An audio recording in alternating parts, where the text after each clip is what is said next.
Um ditado popular diz que quanto menor o frasco, melhor o perfume e pior o veneno. O microconto mostra que o ditado tem razão. O que é um microconto?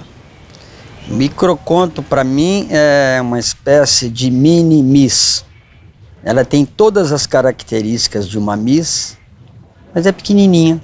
Ela tem cabeça, membro, tronco, só que ela é pequenininha. E tem gente que não entende isso. Só coloca a cabeça ou o corpo e diz que é um mini conto. Não, um mini conto é exatamente um conto pequenininho. Ele tem que ter toda a beleza de um conto. O microconto é um pedaço de vida? Não, eu acho que ele é uma vida inteira em uma fração de segundos. O microconto muitas vezes tem só uma sugestão de história. Isso faz o leitor ser mais participativo ou não? Eu acho que o microconto ele não dá muita alternativa para você participar, porque é como um verso. Ele é de uma velocidade tal que requer muita reflexão por parte do leitor. Eu acho que o leitor sempre está se titubeando. Eu me lembro quando eu comecei a escrever mini-conto, eu estava na segunda linha e me perguntava, estou falando de quê? De uma mulher? De repente não, é de uma lagartixa. Então eu mesmo me surpreendia. Logo me surpreendendo, eu surpreendo o leitor. Eu tive o hábito de me surpreender. Então, dificilmente nesse meu livro, Grogotório, nas primeiras linhas você sabe o que é, porque nem eu, o escritor, sabia.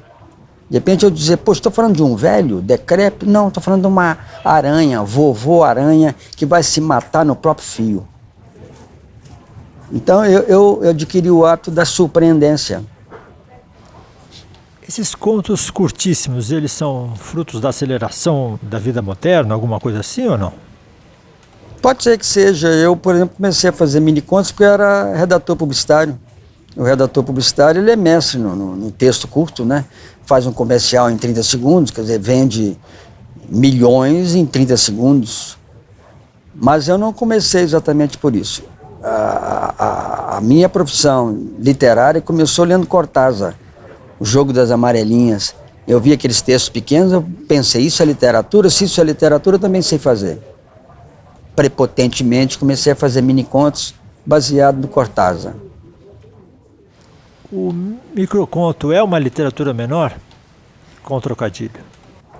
É um belo trocadilho, mas eu não sei se é uma literatura menor. Kafka fez, Cortázar fez, grandes caras fizeram. Você já ouviu uma classificação em relação ao tamanho das narrativas breves? Microconto, mini-conto, nanoconto, existe isso? Acho que não, isso aí é como conto, né? O Mário de Andrade dizia, conto é tudo aquilo que chamamos de conto. Eu acho que o mini-conto é tudo que chamamos de mini-conto. Se tem 5, 6, 8, 10 frases para baixo, eu acho que não existe essa regra. O microconto faz muito sucesso na internet e muita gente escreve, mas muita gente escreve mal. No final das contas, isso é bom ou é ruim? Acho que de qualquer forma é bom, a pessoa está exercitando e dentro ou fora da internet todo mundo escreve mal. Poucos são os Guimarães Rosa, os Lúcio Cardoso, os Cornélio Pena da vida, são muito poucos, né? Poucos os escolhidos, tanto faz dentro ou fora da internet, desde que o mundo é mundo. O Drummond dizia que escrever é cortar palavras. O Hemingway falou, fique com o essencial e corte todo o resto. E o João Cabral dizia que a gente tinha que enxugar até a morte. Com tudo isso, a gente não demorou demais para chegar no microconto? Eu acho que sim, mas isso se aplica até em grandes romances, né? Todo texto tem que ser cortado. Eu tenho a impressão que se Dante hoje fosse vivo, ele cortaria a Divina Comédia. Aliás, o Borges costumava dizer, né? Eu publico um livro para me livrar dele. Então a obrigação nossa, de todo autor, é cortar. Cortar, cortar, cortar implacavelmente. Sempre sobra. O microconto tem por obrigação ser mais musical que a prosa longa? Não, eu acho que a prosa, de um modo geral, para o meu gosto, toda ela tem que ser musical. Tanto é que os escritores, meus escritores preferidos são musicais. De Bruno Schulz, Herberto Helder, a Graciliano Ramos, Guimarães Rosa, todos musicais. Eu sou da prosa poética, parece bobagem dizer isso, mas não existe outra expressão. Eu gosto de poetas quando escrevem prosa. Um dos livros mais encantadores que eu conheço é Os Passos em Volta, de Herberto Edo, que é um poeta. Ele escreveu um livrinho de prosa. Bruno Schulz é meu escritor preferido, que é de uma prosa linda, encantadora. Então você pode ter poesia no mini-conto, na novela e no romance. Depende do estilo, né? Essa é a minha família literária, viu, Toreiro? É a família do encantamento, da beleza do texto. Nada contra outro tipo de texto, mas essa é a minha família. O primeiro livro brasileiro de microcontos, será que foi o Aé, do Dalton Trevisan, que é de 1994? Pode ser, eu não tenho muito conhecimento não acompanho muito. Mas você pode levar em conta, se começarmos a exagerar, que Memórias Póstumas de Brás Cubas é cheio de mini-contos, né? Cada capítulo ali é um mini-conto. Mas acho que o Dalton Trevisan é mestre nisso, né? Ele é mestre. Eu acho que poderia dizer que é o primeiro, sim. Memórias Sentimentais de João Miramar. O Oswald tinha muito isso, mas não era bem mini-conto, não. Ali era mais aforismo, né? Eu acho que ele era bom de aforismo. O Dalton se aproximou mais do mini-conto, né? O Oswald é mais, digamos, milordiano, né? O Milor era um aforista, né? Maravilhoso. A vida seria melhor se não fosse diária. Isso é lindo, né? Você acha que dá para dizer que a internet é a mãe do microconto, ou pelo menos a sua ama de leite? Eu acho que é. Eu acho que a internet nasceu para isso, para o texto elíptico, rápido. Aqueles pequenos foguetes, né? Acho que a internet é maravilhosa para isso. Os caras que se for bom de mini texto dizem que agrada muito, né? E será que a preguiça pela leitura é o pai do microconto? Com certeza. Com certeza, porque eu acho que todo mini-contista tem a frustração de querer ser um Tolstói, um Dostoiévski. Ele nunca vai se realizar. Eu me incomodava com isso. Eu queria ser Proust. Eu queria ter aqueles volumes que param em pé, né?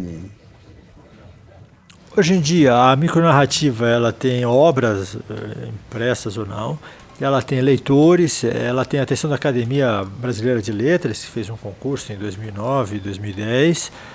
Com tudo isso, tendo academia, leitor e escritor, será que ela atingiu a maturidade? Será que já é um gênero mais sólido? Eu acho que sim, acho que com o tempo vai tendo respeitabilidade. Essa coisa que você citou da internet, a internet não tem caminho de volta, né? Então, de repente, daqui a 15, 20 anos, todo escritor terá que escrever via internet. Então, se a internet já adotou o mini-conto, ele terá uma longevidade incalculável, né? Quando você escreve um microconto, como que vem a ideia? Ela vem pela linguagem, pelo tema, pelo fato? Geralmente, é o olhar. Eu estava andando na rua, vi um realejo. Eu disse, poxa, eu vou escrever uma coisa sobre realejo. E como os meus mini-contos sempre foram subsolares, sempre foram meio Billie Holiday, meio para baixo, eu dizia, bom, eu vou falar do realejo, mas não vou falar com tanto encantamento. Aí de repente eu dizia, bom, e se eu contar que esse dono desse realejo, que ele não tem tanta sorte assim ele mesmo, que só esse mês morreram 5 periquitos. Eu dizia, pô, já tem a história. Aí começa a montar, né? Aí vejo uma lagartixa. Eu digo, mas peraí, lagartixa? Eu vou falar a história de uma lagartixa que está putíssima da vida, porque ela mora numa casa que de repente a dona da casa pinta as paredes de tinta a óleo, ela começa a escorregar. Então, mas é mais o olhar. E além do olhar, eu tinha essa obsessão da palavra. Só que depois de criar, eu dizia, não, essa palavra eu vou procurar uma melhor. Aí era esse preciosismo que já estava me incomodando. Mas de um modo geral, o mini-conto sempre nasceu do olhar. Olhar uma coisa ali e dizer, vou fazer um mini-conto sobre isso. A mulher escorregou. Só que dali eu multiplicar e dizer, bom, a mulher escorregou, essa senhora escorregou, mas não, por que eu não faço uma noiva? Que o trânsito está ruim, ela sai do carro, porque ela está inquieta, a igreja está uma quadra, depois ela vai a pé, ela escorrega num troçulho de cachorro. Pronto, criei um troço engraçado, insólito. Já pensou uma noiva escorregar num cocô de cachorro? Que situação. Então, mas sempre foi olhar. Nesse caso é um microconto e um macrodrama, né? E um macrodrama, perfeito. Eu sempre fiz isso, Toreiro, microcontos e macrotragédias. E, aliás, eu faço isso no romance também. Até meus títulos, Minha Mãe Se Matou Sem Dizer Adeus. O meu último livro, vai sair agora em setembro. Os piores dias de minha vida foram todos. Então, eu sempre fui meio... É aquela velha história que um crítico do New York Times... perguntam para ele qual a diferença de Billie Holiday e Ella Fitzgerald. O cara diz, ambas cantam a mesma música, mesma letra. Só que nessa letra há uma possibilidade do marido voltar, com a Billie não volta. E eu sou meio Billie Holiday na literatura.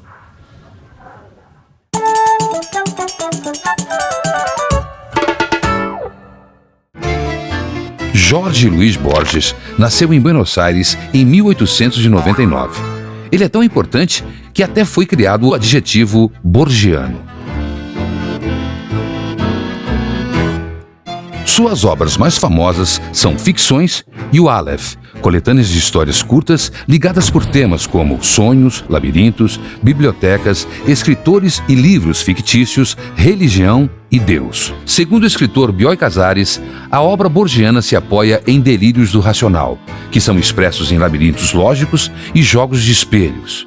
A partir da década de 50, Borges começou a ficar cego. Em seus últimos anos de vida, quando via apenas a cor amarela, ele disse: "Se recuperasse a visão, eu não sairia de casa.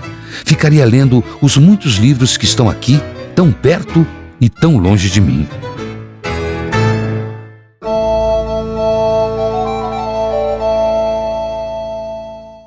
Os livros ilustrados, ou picture books, são livros bastante presentes no mercado editorial brasileiro para crianças, cada vez mais. São livros em que texto, imagem e projeto gráfico dialogam intensamente. Nesses livros, a ilustração não é mero complemento do texto e o livro não é mero suporte, né? Conteúdo e forma dialogam bastante. Um autor que trabalha com os livros ilustrados é o Odilon Moraes, e um dos seus livros de destaque é A Princesinha Medrosa. É um livro que convida o leitor ao toque. E já na capa, em baixo relevo, a gente vê a princesinha do título, como se ela estivesse convidando o leitor para entrar nesse universo. E ao entrar no livro, ao folhear, logo vemos a princesinha que não está mais na janela, quer dizer, não vemos mais a princesinha na janela, e o Odilon vai aos poucos iluminando essa história, que é de uma menina, uma princesa, que tem medo do escuro e da solidão. E aí ela ela é extremamente autoritária e dá ordens no palácio para que ninguém durma, para que o sol não apague, ela tem medo do escuro também. E até que um dia ela se perde, num dos passeios dela, ela se perde e encontra um menino que vira o seu amigo. Muito da história pode ser revelada na ilustração. É um livro em que você lê e relê, e cada leitura você faz uma nova descoberta. Numa leitura compartilhada entre pais e filhos, por exemplo, pode ser bastante interessante, em que as crianças vão descobrir coisas que provavelmente os adultos não leram, e vice-versa.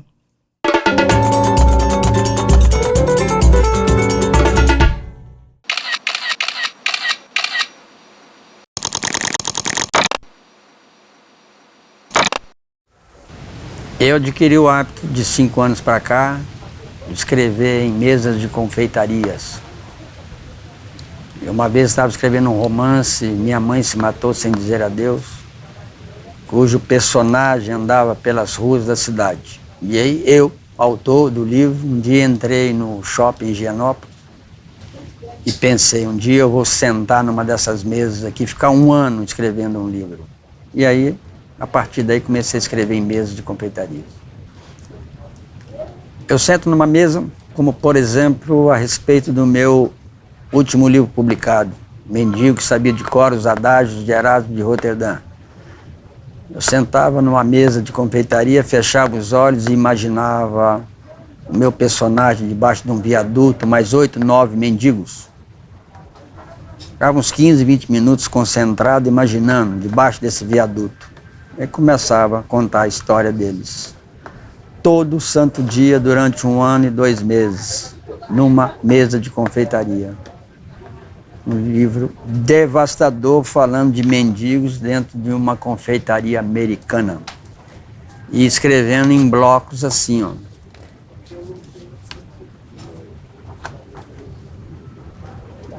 Já gastei uns 500 blocos desses, umas 5.000 canetas dessas. Descobri que no centro da cidade compra-se por R$2. E esse Moleskine aqui é brasileiríssimo. Escritor não pode comprar Moleskine americano.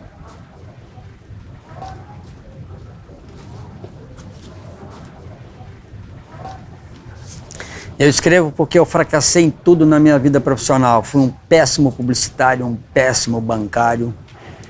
E um belo dia eu sofri um infarto e fui para a UTI. Pensei, se eu sair dessa, eu vou escrever. E saí e comecei a escrever. Mas com certeza morrerei frustrado, que eu queria ser um Lobo Antunes, mas não sou.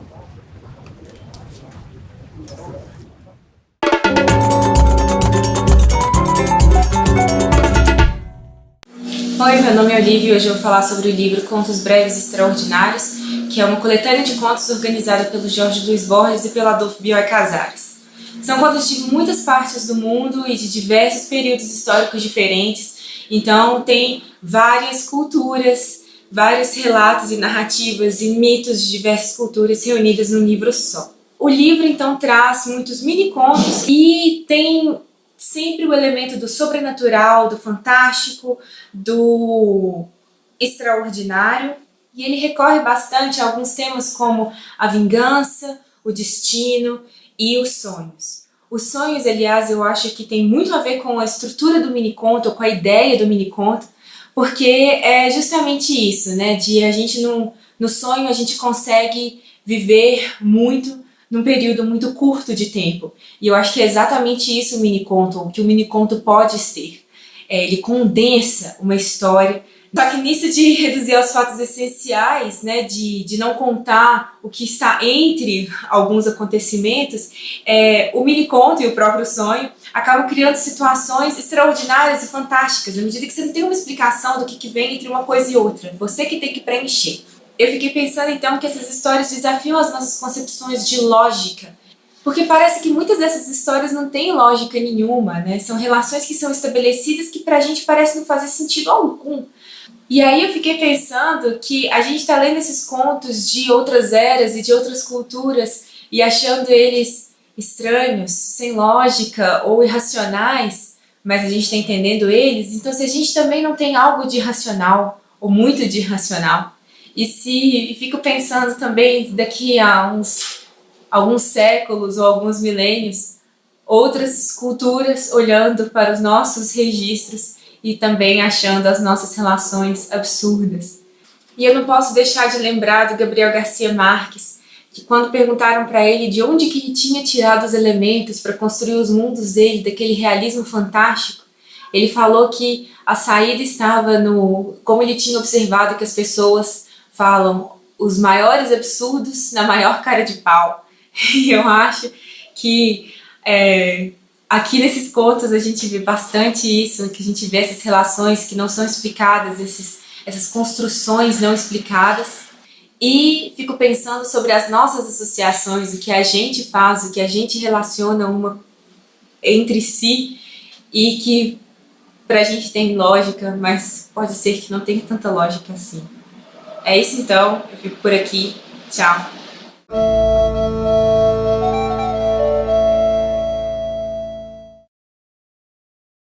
Nós desenvolvemos vários projetos de incentivo à leitura. Um desses projetos são as mini bibliotecas livres. Existem alguns países na Europa que têm assim parecida com essa que nós temos aqui no município, e também tem umas pessoas que usam caixas que ficam nos portões. Então, vendo essas ideias que nasceram lá, a gente achou que seria super bacana para a gente, como a nossa ideia é ter uma cidade leitora, né? Araucária ser uma cidade leitora, então nós implantamos aqui. Essa é uma iniciativa boa, né? Praticamente fica mais a par do conhecimento e facilita mais a proximidade dos livros, né? Sempre vê alguns conhecidos da gente que sempre vem, bastante pessoa. Desde que eles instalaram aqui que eu vi que tinha, daí eu já me interessei e sempre eu passo por aqui, daí eu venho até aqui, eu vejo se tem algum livro diferente. Então, no começo, as pessoas até ficaram um pouco preocupadas com a questão da depredação, das próprias casinhas, né, de como seria isso. Mas, pelo menos, a gente percebe que está sendo super usado, né? No caso, as pessoas vão mesmo pegar os livros e, ao mesmo tempo, não acontece a depredação. As mini bibliotecas livres, elas são livres, né? A pessoa pode pegar, devolve quando quer. Nós fazemos a reposição de 15 em 15 dias, né? E nós repomos 10 livros toda vez. Esses são 5 livros infantis, 5 livros adultos, que a gente tenta diversificar bastante. Geralmente, no dia posterior à reposição dos livros, já não tem mais nenhum em nenhuma delas. Eu achei importante por causa da cultura, né? Para quem gosta de ler, ele vai estimular as crianças também, vendo quem está pegando, né? Vai também se interessar e vai pegar para ler também. Essa circulação, né, dessa literatura também é importante. A Araucária tem atualmente 120 mil habitantes, mais ou menos, pode estar um pouquinho mais. No ano passado, nos projetos de incentivo à leitura, nós atendemos 50 mil pessoas.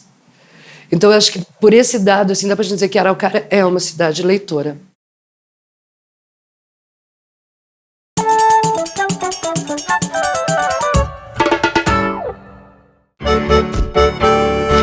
Adolfo Bioy Casares nasceu em Buenos Aires em 1914.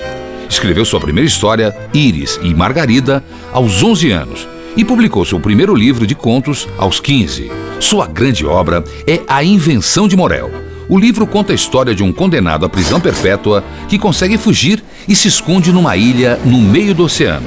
Durante algum tempo, ele fica sozinho como um Robinson Crusoe. Mas então começa a ver pessoas e depois descobre que são apenas projeções feitas por uma máquina, uma espécie de vida eterna, mas sem vida. Os textos de Bioy Casares usam procedimentos tradicionais da literatura fantástica, como espelhos, duplos e fantasmas. Ele escreveu vários livros em dupla com Jorge Luiz Borges, e aí ele se transformava também numa espécie de duplo, de espelho, de fantasma.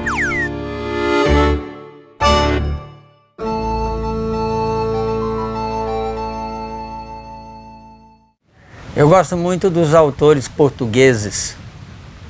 Tem um amigo, Isaías, que costuma dizer que o português não tem medo de escrever bonito. E eu vou citar e indicar um autor que escreve maravilhosamente bem. É um poeta que deve estar hoje com 85 ou 90 anos. Chama-se Herberto Helder. Ele escreveu um livro encantador. Chama-se Os Passos em Volta. É um poeta escrevendo em prosa. São várias histórias muito bonitas, entre elas uma que fala sobre o ponto de vista do homem e depois sobre o ponto de vista da prostituta que foi visitar o homem. É realmente encantador esse livro. Recomendo, leiam Os Passos em Volta, de Herberto Helder. Um dos livros mais lindos que eu li na minha vida.